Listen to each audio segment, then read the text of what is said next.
Hello everyone, this is Johannes. And this is Sunema. And you are watching Board Gaming Ramblings. And today we are taking a look at Restart. This is going to Kickstarter, and of course everything here is going to be prototype components. In this game, you are traveling back in time. Depending on which module you're playing, there is something going to stop the world from existing. And you have to go back. You're going back in time to fix it.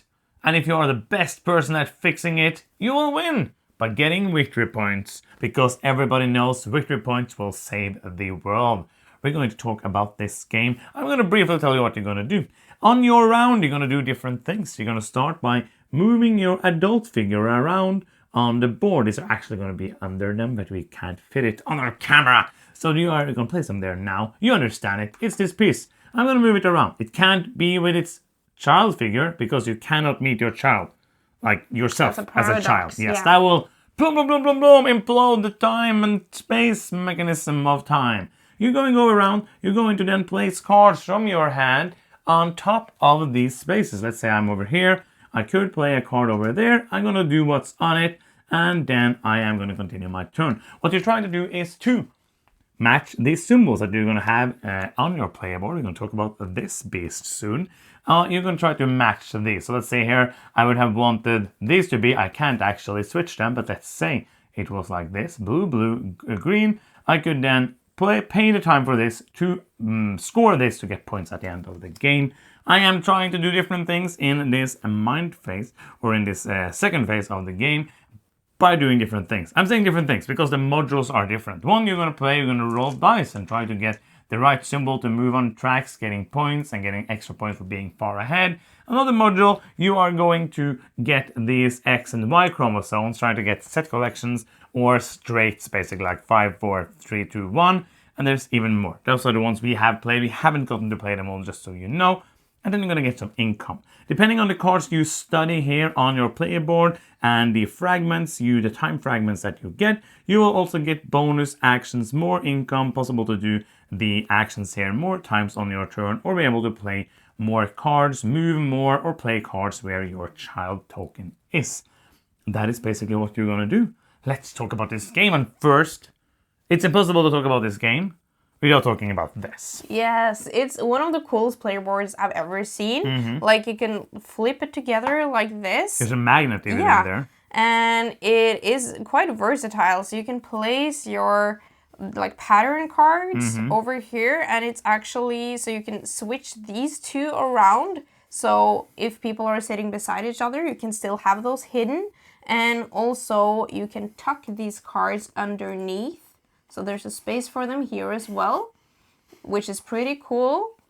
And for different modules, you have this like switchable piece that you place under it as well. So I love this player board. When you see this game, this is what's going to drag you towards seeing it. I think this might be the coolest card holder in like integrated into a game I have seen. And there's also, we just placed some symbols here. There's going to be different character cards that have different abilities that you place in here as well. As I said, these can be moved around. So when we played, this was placed up here and you couldn't see it at all. So I could always have a look on my chain cards and always be able to do it. I have to say the rest of the production, even though it's prototype, is also very good. There's different boards.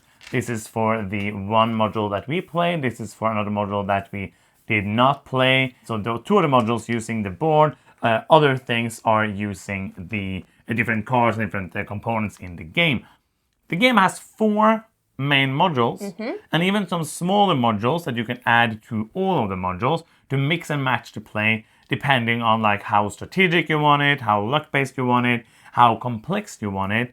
So I would say like the variability is pretty high. Yeah, and the module that you usually play with dictate how you're using this action, and also you get different like rules for that module that you want to accomplish, and those two that we played have felt pretty different. Yeah, absolutely. The one was, this is pretty luck-based. You have some mitigation for the dice, but you are rolling dice. It feels like a Yahtzee kind of thing. Whereas this was also more about like trying to puzzle and move things around. It felt in a way like I was playing some kind of weird solitaire. Oh yeah. Because I was felt like, that I'm trying way to move too, this around. We yes. didn't talk about that, but I felt that way while we played it. I will say that what I really enjoy about this is that it gives you a lot of different ways to play the game. The rulebook also have like a little table telling you like this is how long this one is, this is how luck based it is, these things. That's good. Another cool thing, thematically, is that after you're done with a game, we didn't do this, but after you're done with a game, you can evaluate depending on the cards laying out, and that is going to dictate the one you play next. Okay. There is even a kind of campaign mode you can play, so you can mix and match this and play it in many different ways. But the core system of this game is this puzzle here, because this is all about pattern building. So when you place cards, you might want to do the action that the card has, but you also want to place the card with the right color in the right space. And it was so funny that I had set up for this to be perfect and you switched it up to get this instead. I love that. I didn't see that. So yeah, blue, green, blue, and purple. Yeah. So when playing with two, it felt like I had a bit of agency because like you can use these void tokens and you can basically skip this part of the turn to get more void tokens, and you can use them to differential or to basically make it into a wild color. With 4 people, it might for some be too chaotic. It might feel more like too much is changing. I'm setting up something and it's going to change a lot until my turn. Yes, and you can be both lucky that some people could change the color into the one that you wanted, and then it's very easy to match. Or you can try again and again to get this. This is like the level 3 pattern. Yeah. Which is pretty hard because this you can kind of have in different spaces, but this has to be like specific to this needs to be green. Yeah. There's no doubt about it. Yes. And never get it going. But we've just played this game with 2 players. Yeah, so I think that with more, it might feel like those, even though they give more points, might be too hard to finish, but that's just like a feeling we had. I am enjoying that you are playing some cards here, studying them, which are called, to change out the different bonuses and possible points you're getting for the fragments you're playing. So for example, if I had one of these fragments over here, I would now draw 1 extra card at the end of the round. So you're kind of building your edge in that way, and throughout the game you might be in a position where I'm going to be like, oh, that's the same action, oh, that's the same action. But it might be in a position where I'm like, oh, I would like to switch it with this, so when I get another one, I would get one of these pills every time I play instead. So you have like different reasons to play out here and play here, and also you will try to tuck cards, bury them as it's called, to score just the points at the end of the game. There is also these which kind of mitigate some of the fragments that you can build up easier during the game. Yeah, I think the abilities, like you can put the fragments into the way you want them to be, and also that you can supplement. If I want this, for example, I don't have a fragments, those are a little harder to come by. I can pop in this pill and I will have it for that round. I have to say that if you know us, we usually don't like luck in games.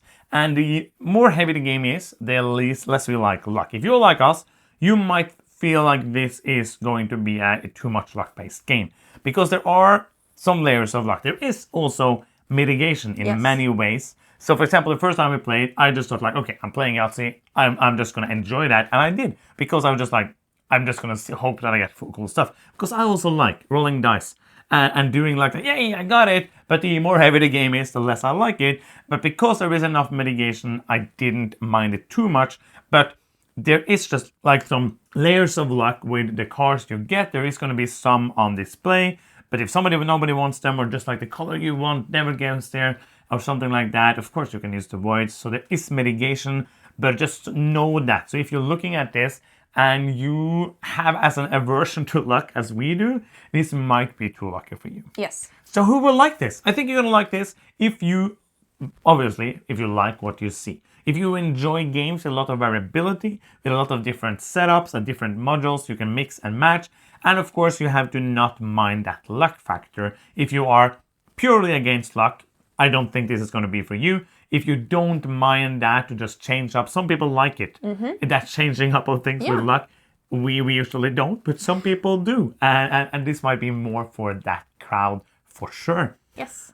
We hope this video was helpful to you to decide if this game is for you or not. If you think this is something you should check out, then you could check out the Kickstarter in the description. And if you don't think it's for you, then there's a lot of other games you can back or just play the games that you have on your shelf as well. There's only one more thing to do. Yes. Which is to subscribe. Oh, yes. Because if you already have forgotten, you can do it. Yes, it's free, and we will wait here till you do. It's the last thing we need for this video to end. Oh yes, you did it, because Yeah, it's very quick. You good. only have to click it once and you're subscribed for life. It's magical. Yeah, you can also like the video and comment below it if you want to. If you don't want to, do it anyways, because it's helpful and we appreciate it. That's true. That's going to be the end. Thank you so much for watching. I'm Johannes. I'm Cinema. And you've been watching Board Gaming Ramblings. And bye-bye.